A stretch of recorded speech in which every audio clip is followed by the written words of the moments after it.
Halo semua, balik lagi di channel Teraokun. Sebelum pembahasannya dimulai, silahkan klik tombol subscribe dan aktifkan lonceng notifikasinya supaya kalian gak ketinggalan info dan teori terbaru seputar One Piece. Buat kalian yang mau informasi tambahan soal SBS atau databook, kalian bisa follow Instagram Teraokun. Di sana admin akan memposting soal SBS, databook, dan berbagai teori singkat. Sekarang lanjut ke pembahasan. Insiden yang akan terjadi di Pulau Egghead merupakan peristiwa besar. Salah satu dari dampak insiden itu berkaitan dengan sang pemimpin angkatan laut saat ini, yaitu Fleet Admiral Akainu. Akainu akan mengambil tindakan besar yang membuat banyak orang terkejut, termasuk para Gorosei dan Im Sama. Sekarang ini, Kuma telah tiba di Pulau Egghead. Dia tidak bisa dikendalikan oleh pasukan angkatan laut yang ada di pulau tersebut. Kuma bergerak sendiri untuk menyerang mereka dan menyelamatkan Jewelry Bonnie dari Gorosei 1. Bahkan, Kuma pun melayangkan tinju penuh amarah ke arah Gorosei tersebut. Hal itu menandakan bahwa akan terjadi pertarungan antara Kuma melawan Gorosei 1. Kabar kedatangan Kuma ke Pulau Egghead dan pertarungannya melawan Gorosei Saturn pasti akan segera diketahui oleh pemerintah dunia dan markas besar angkatan laut. Tidak akan mengherankan apabila Akainu akan sangat dipersalahkan oleh Gorosei atas hal tersebut. Alasannya, karena sebelum datang ke Pulau Egghead, Kuma muncul di Mary Joyce. Di sana, dia sempat berhadapan dengan Akainu. Memang Akainu berhasil memberi cedera yang cukup serius kepada Kuma, tapi pada akhirnya, Kuma berhasil melarikan diri dari hadapan Akainu menggunakan kekuatan buah iblis Nikyu Nikyu no Mi. Berhubung Akainu sempat menghadang Kuma sebelum Kuma ke Pulau Egghead, maka jelas saja Akainu akan dianggap lalai dan tidak becus. Dia akan menjadi sasaran untuk dimarahi oleh para Gorosei. Selain dipersalahkan oleh Gorosei, Akainu pun pasti akan dicemooh oleh para Tenryubito. Bahkan, para Tenryubito yang arogan itu akan sangat merendahkan Akainu akibat kegagalannya. Bila kita ingat kembali, beberapa Tenryubito memang melihat langsung saat Akainu melawan Kuma, termasuk saat Kuma berhasil menghilang dari hadapan Akainu. Dipersalahkan, dimarahi, dan dihina sedemikian rupa tentu akan membuat Akainu sangat kesal, tapi dia masih belum bisa berbuat apa-apa, mengingat Gorosei dan Tenryubito memang memiliki kedudukan yang sangat tinggi. Selain soal kedatangan dan kekacauan yang Kuma perbuat, masih akan ada peristiwa besar lain yang terjadi dalam insiden Egghead. Peristiwa besar itu adalah pembelotan yang akan dilakukan oleh Admiral Kizaru. Ini sudah pernah admin bahas dalam video sebelumnya. Secara ringkas, Kizaru akan berpihak ke kubu Vegapunk dan mengkhianati Gorosei 1. Hal itu didukung oleh fakta kedekatan Kizaru dengan orang-orang di Pulau Egghead pada masa lalu. Walau dia sempat menghajar Sentomaru dan Bonnie, tapi dia tetap peduli kepada mereka. Pada akhirnya, Kizaru akan mengikuti kata hatinya dan memperlihatkan sisi yang berbeda dari dirinya. Dia akan berpihak ke kubu Vegapunk untuk menolong teman-temannya di sana.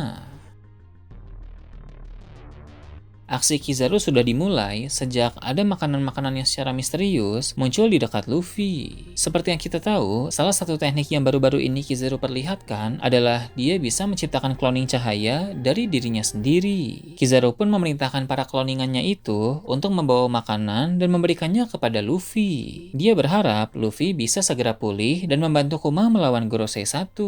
Namun, karena keadaan telah semakin kacau dan Luffy masih belum bisa bangkit juga, akan ada momen di mana Kizaru terpaksa bergerak dan melawan sendiri Gorosei 1.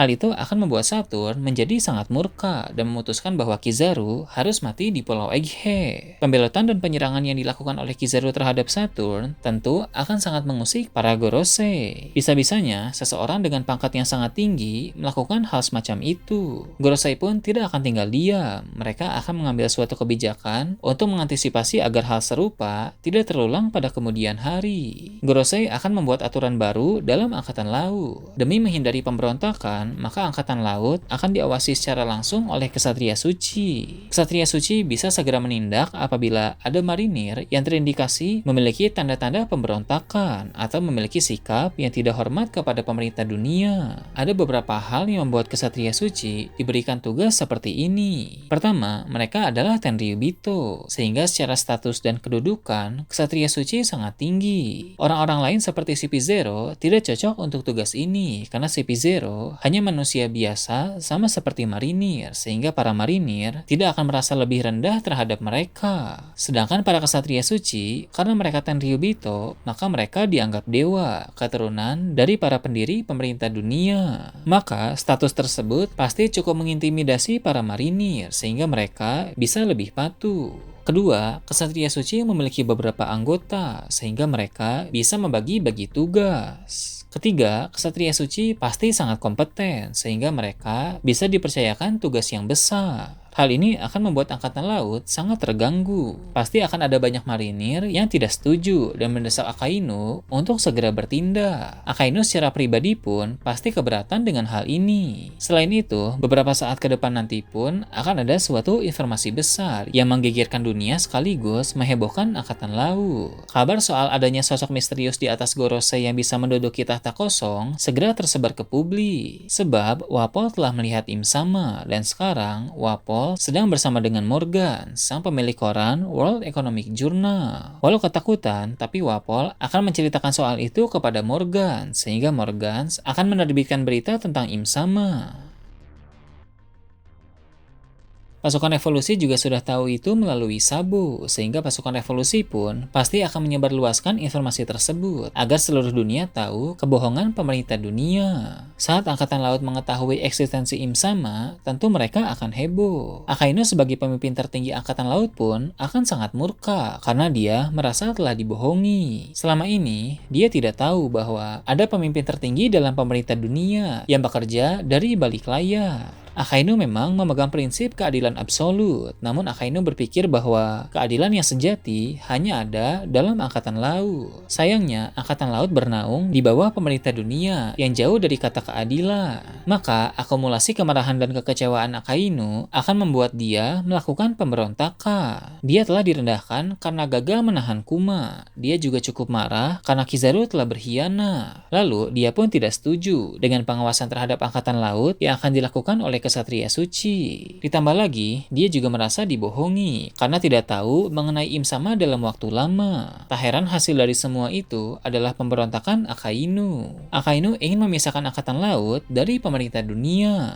Angkatan Laut akan menjadi militer yang independen. Walau akan ada pro kontra, tapi banyak marinir yang setuju dengan hal ini karena banyak dari mereka memang tidak suka terhadap Tenryubito. Pemberontakan Akainu pun akan menghasilkan suatu konflik besar yang mengguncang dunia.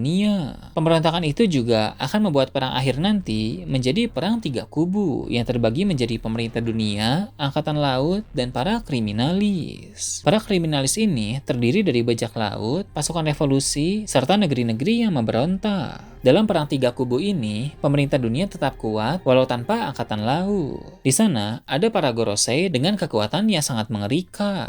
Di atas mereka pun masih ada Im Sama yang dapat diasumsikan lebih kuat dari para Gorosei. Kemudian ada Ksatria Suci yang pasti sangat kuat. Guarding Vigarland yang merupakan komandan mereka mungkin kekuatannya sebanding dengan Gorosei atau hanya sedikit di bawah para Gorosei. Perang tiga kubu ini akan menjadi pertempuran yang lebih dahsyat dari pertempuran sebelumnya. Nah itu tadi berbagai hal menarik pada chapter 1104 dan kedepannya. Gimana menurut kalian? Silahkan tulis di kolom komentar di bawah. Oke, segitu aja untuk pembahasan kali ini. Jangan lupa like, share, dan subscribe untuk video menarik selanjutnya.